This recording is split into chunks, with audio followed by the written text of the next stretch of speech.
It's our daily editorial, and it's called The Voice of the Patriot.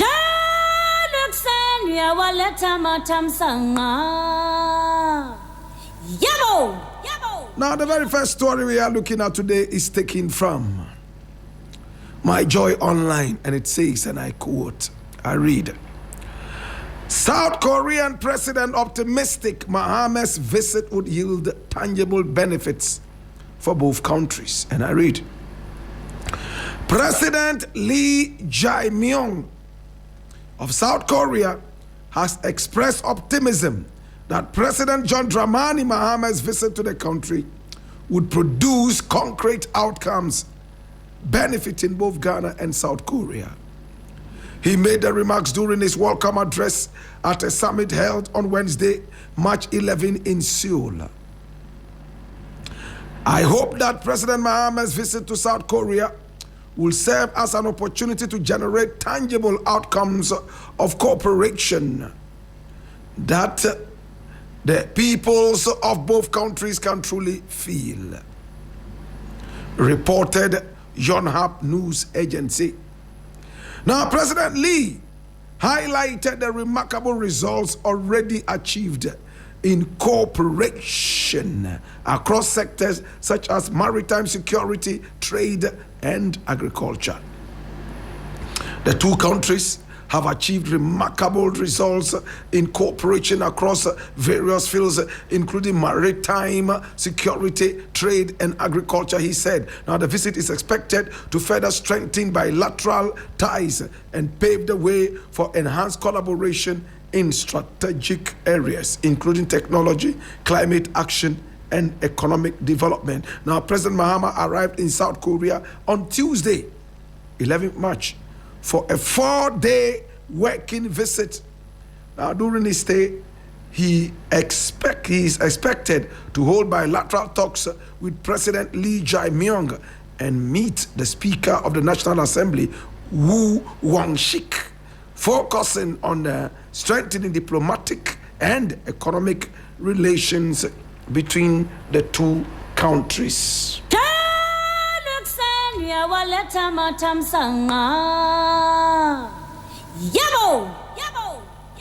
Now, President Mahama is making sure that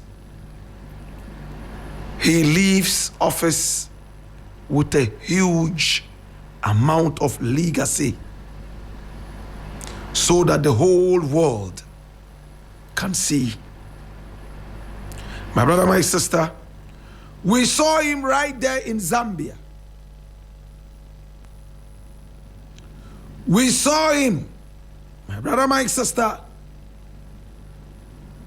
talking to the people of Zambia. And today, if nothing at all came out of that visit, Fugu has become the most important fabric, most important costume in that country. My brother, my sister, after going to Zambia, President Mahama has chosen to go to South Korea. Why would he go to South Korea? What at all is in South Korea? Now, South Korea, or the Republic of South Korea, is a very important nation. It's a highly developed country, my brother, my sister, and it is found in East Asia, occupying the southern half of the Korean Peninsula. By now, I am sure you know that there are two Koreas, North Korea and South Korea. My brother, my sister, this is South Korea we are talking about, whose capital is Seoul. In the past, Ghana and South Korea collaborated so much. And I believe this is what President Mahama is looking for. It is a country that is known for a very rapid economic rise, known as the miracle on the Han River. The miracle on the Han River, HAN, it has risen so fast with the speed of light, my brother, my sister, that President Mahama is looking forward to eating from. Look how strategical this thing is. He is not just visiting just any nation. He went to Zambia. There was a reason. And today we see the fruits of that visit. He decided to go to South Korea. And South Korea is a country, my brother, my sister, that has risen so fast, miraculously, that it is now referred to as the miracle on the Han River. My brother, my sister, it is a global leader in technology, culture, and industry.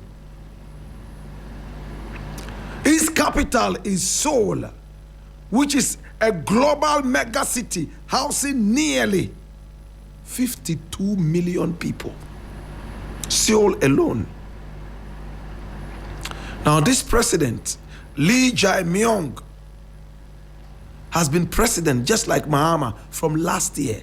Mahama became president before him. He became president in June 2025. My brother, my sister, their currency is not popular. The currency is the South Korean won, WON. But I tell you, they are a country that is so solid in terms of development and industry. My brother, my sister, it is the world's 14th largest economy, dominated by conglomerates, which they simply call the chai balls or the key balls, like Samsung, Hyundai, LG. It is a world leader in shipbuilding, semiconductors, and electronics. My brother, my sister, the problem with South Korea is this, and this is where probably so many people may be interested in, right here in Ghana. You know what it is? Okay. They have a very low fertility rate. It's an old population. Low fertility rate because of the age of the population. And Ghana has a very high fertility rate. The women easily get pregnant. One shot, pa, she's pregnant with triplets. Will there be a collaboration there as well? Are we soon going to have Mensa Jinwon, Mansa Taihin, Akosua Jingshe, Chi Bangho, Ajwa Chi Bangho? My brother, my sister, on a more serious note, South Korea is here to help in what? The marine area. Number 2, agriculture and industry. And already, the leader is praising Ghana and thanking Ghana for standing firm and protecting its citizens in the sub-region and beyond. When a Blakk Rasta was busily going round to Ukraine, protecting Ghanaians, Iran, Lebanon, many were those who chastised him and called him all sorts of names. Some said, oh, he was only interested in the per diem. Today, my brother, my sister, a country like South Korea is praising Ghana for prioritizing the security of its citizens. Every country is ready to have its people die for it when the citizenry begins to feel that, oh, you know what? No matter what, my country will protect me. True or false? Which soldier wants to go to war knowing very well that in times of injury, he will never be protected? Nobody will do that. That sacrifice is too big to offer. But when you know your country will stand with you and by you, you are ready to be a martyr for your nation. My brother, my sister, to President John Dramani Mahama, you continue to be that miracle president. Soon, just as South Korea is called the miracle on the Han River, I don't see why Ghana will not in any time soon be called the miracle or the magic on the Atlantic. Can somebody write this down? South Korea is referred to as the miracle on the Han River.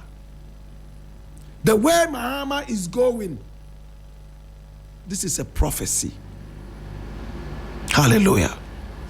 The way Mahama is going, with the support of Ghanaians and prayer, before he leaves office, Ghana shall be called the magic on the Atlantic, or the miracle on the Atlantic.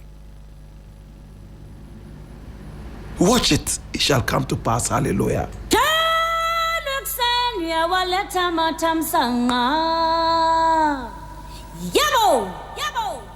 Now the next story I would like to look at is equally interesting, and I need you to come along. Oh my God. My brother, my sister,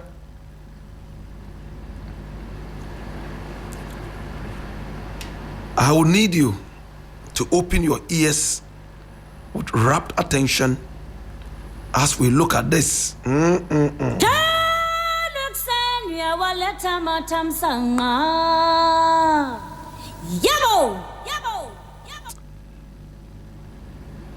My brother, my sister,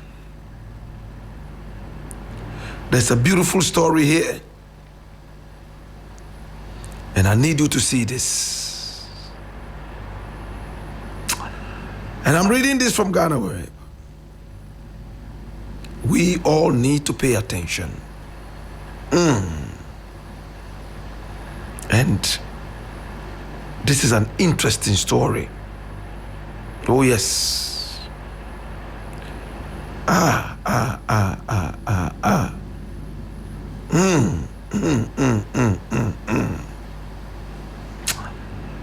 Now, my brother, my sister, so many things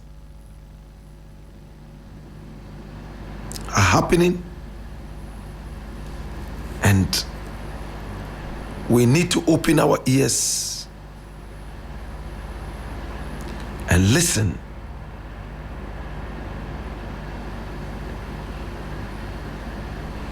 Now this one here says your colleague NDC MPs don't like you. Habib Iddrisu warns Baba Jamal. And I read, now the first deputy minority whip, Habib Iddrisu, has offered a word of advice to the newly sworn in member of parliament for Ayawaso East, Muhammad Baba Jamal Ahmed. In a video shared on X on March 10, 2026, Habib Iddrisu, while speaking on the floor of parliament, cautioned Baba Jamal to be careful about who he considers friends in parliament. According to him, the majority caucus in parliament is not Baba Jamal's friends. Adding that most MPs from the NDC do not like him, as they claim It is very clear that our colleagues in the majority are now trying to save face after issuing a letter of no confidence in him. It was signed by the 189-member majority caucus. Mr. Speaker, the letter that was signed by the regional caucuses of the majority representing the 189, Baba Jamal, they are not your friends. They don't like you at all. You are welcome to our side.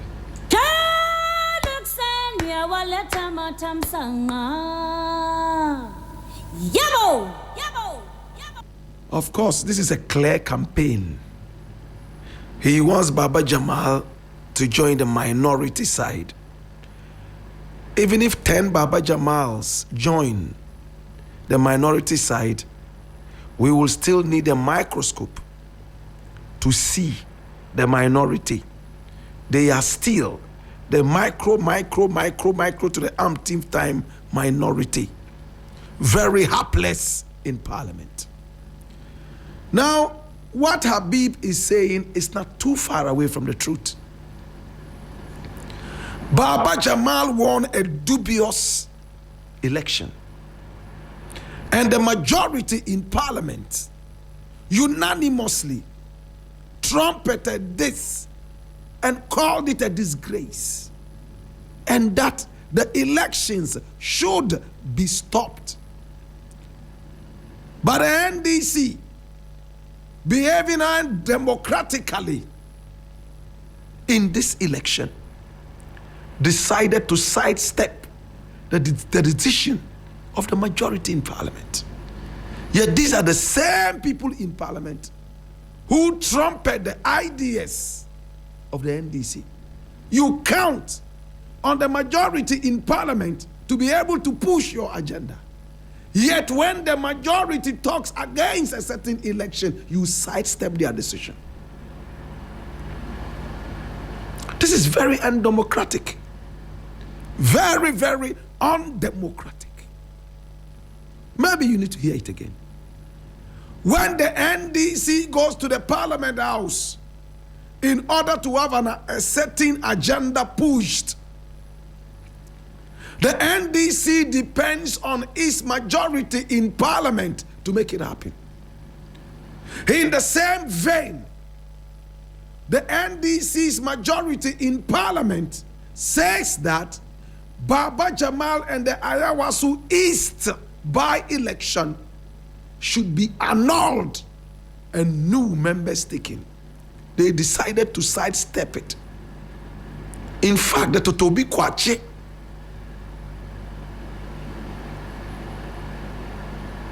sitting, the committee did a lousy job, very poor. And I said this over and over. Baba Jamal is a very good brethren of mine. I like him. I won't say we are friends, but I love him. Anywhere I meet him, I will hug him. But I warned Baba Jamal right from the start. Baba, should you even win the elections, you will become a red tape right there in the Parliament House. A red herring. You will become a stepchild right there inside the Parliament House of Ghana. But he didn't listen to me. He rather went ahead to thank his 90-something-year-old mother for praying for him to win an election that is this dirty and dubious. Remember, we talked about it right here on this show. I told him, Baba Jamal, how are you going to be able to carry yourself in Parliament? Already you have been refused and rejected by your own NDC in Parliament. How would you maneuver your way? I am interested in knowing this. It will take magic to do that. This is Ramadan. Maybe Kulwa Lao Goma Goma. Al-Fatiha Shida Shida. Yasin Ashrin Dayabu. My brother, my sister might help. Baba Jamal will be the most uncomfortable man in parliament. I told you. And this is what is happening. I really sympathize with Baba Jamal. If Baba Jamal has stepped down to say that, listen, you know what?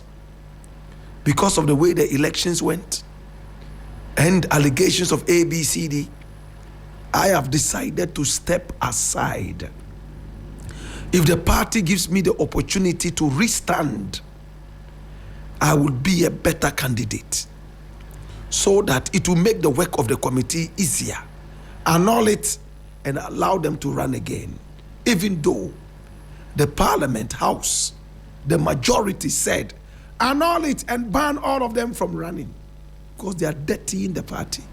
But Baba Jamal did not care about the debt he was bringing to the party, which is selfish. He rejected the position of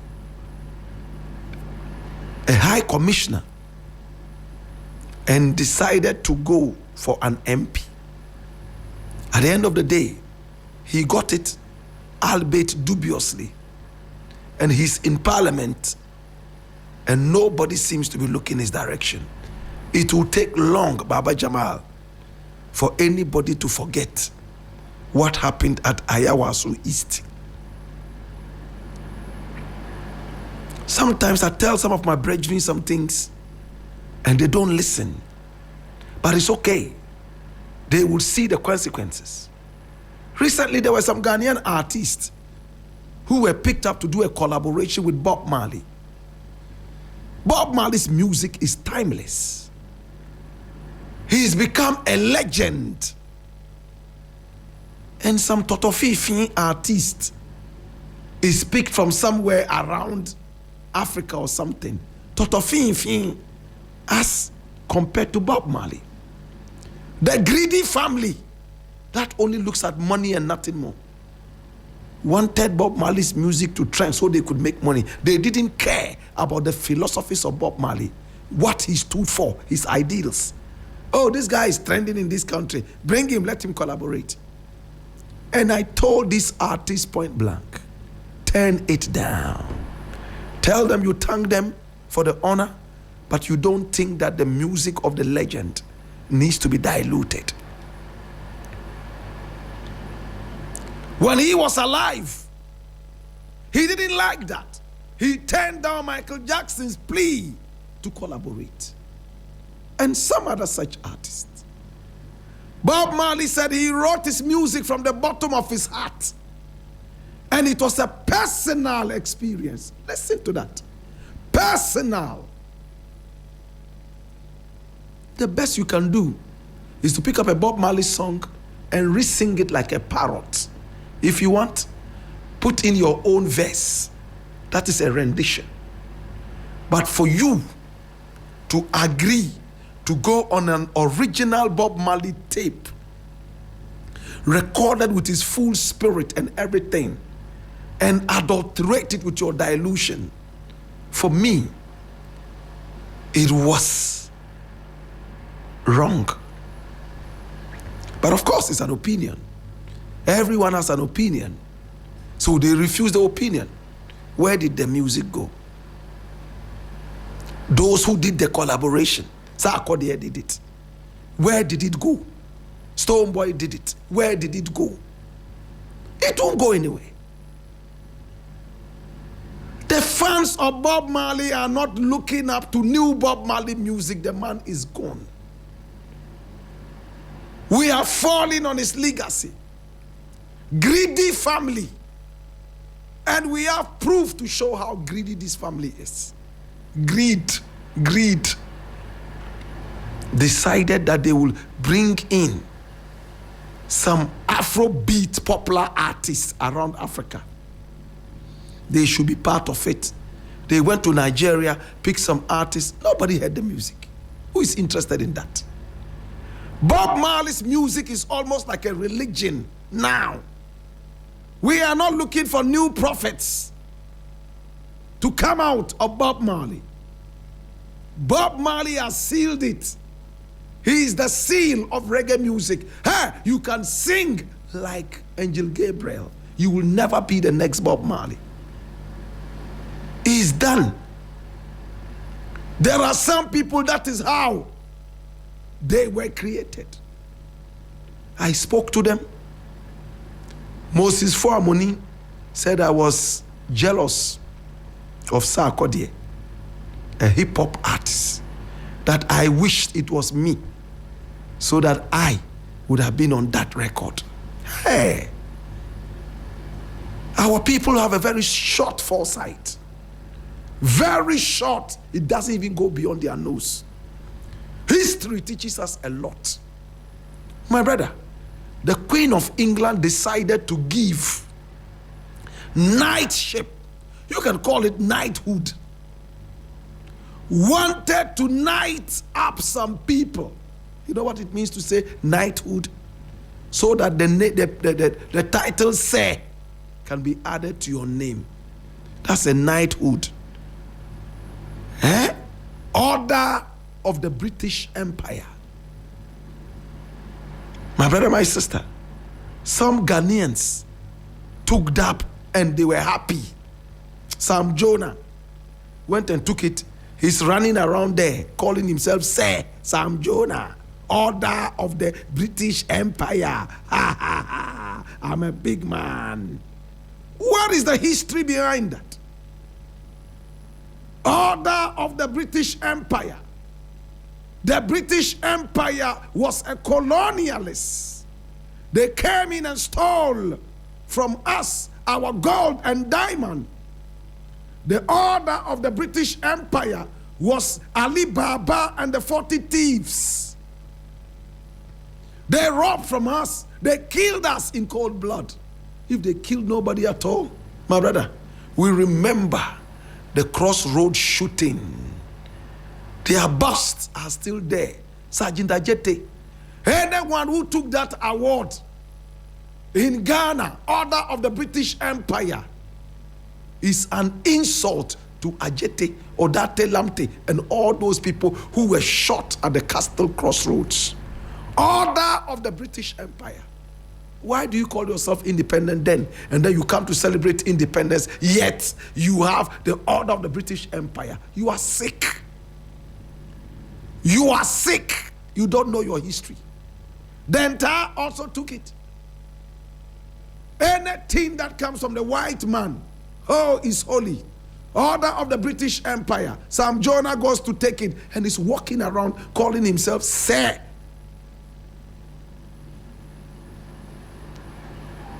Sam Jonah. Denta also went to take it. Order of the British Empire. Meanwhile, great people in history, including white people, refused that title. One of them, Benjamin Zephaniah, he died recently. They called him to give him the Order of the British Empire so that he would be called Sir Benjamin Zephaniah. He said, I don't want it.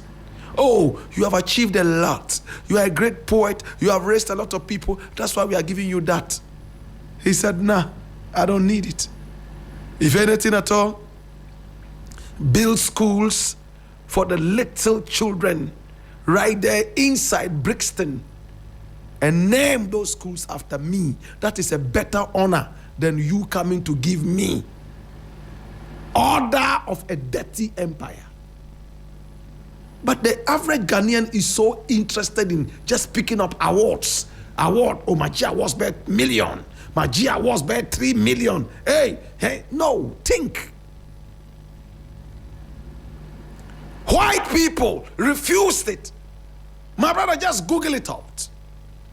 How many people have refused the order of the British Empire? You'll be shocked. From the Queen of England. Even white people, they said no. The atrocities meted out to the people of Africa. Because of this empire, we can't accept this label on ourselves. Yet Ghanaians are busily accepting that. Sam Jonah. He's called Sir Sam Jonah. You know that, right? Denta has also picked it up. And some other people. My brother, my sister, are we envious of them? Did Blakk Rasta wish that I was the one giving the order of the British Empire? You are sick if you do not understand your history. You are so sick if you receive this award and on Independence Day you come and celebrate and say, God bless Ghana. The same people who colonized you, now they are giving you a medallion to show how great they were in colonizing you, and you accept it and still stand to celebrate independence. Are you not sick? Should you not be at a psychiatric hospital being injected with chloroquine? You are sick. Know your history, and that will set you free. Bob Marley made his music, beautiful music. If you love it that much, you can run a rendition, change the beat and do your thing. That is your personal thing you want to do with permission. Greedy family decided to put these guys on a tape, original Bob Marley tape, and they decided to do it. The music went nowhere. When the man was alive, he said, no, I don't want it. I have an interview, I'm trying to find it. The tape that is almost corrupted, but we will find it. Bob Marley's own manager, who died only a few months back, Alan Skill Cole, he told me in Jamaica on video that he was sad that that thing happened, that his friend Bob Marley, that he was so close to and told would never have done it. And he gave me an example that U-Roy, he turned down an opportunity to record with U-Roy when he was alive. And his reason was simple. We are two different artists and we sing from two different spirits. My spirit and his spirit. I won't collaborate. That was what Bob Marley said. Did the family know this? After Bob died, then all of a sudden, boom, you go and bring artists, Afrobeat artists and other such artists, because they are popular in their country, they should come and sing the Bob Marley thing. No, you are diluting it. Some other people said, oh, but the originals are still there. Leave the spirit of the man to rest. If you want a rendition, go and do your own instrumentation, whatever, and do it.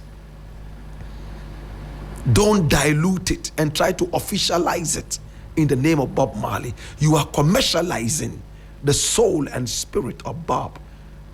Some would not agree with me, but an opinion is an opinion. And this shall stand the test of time.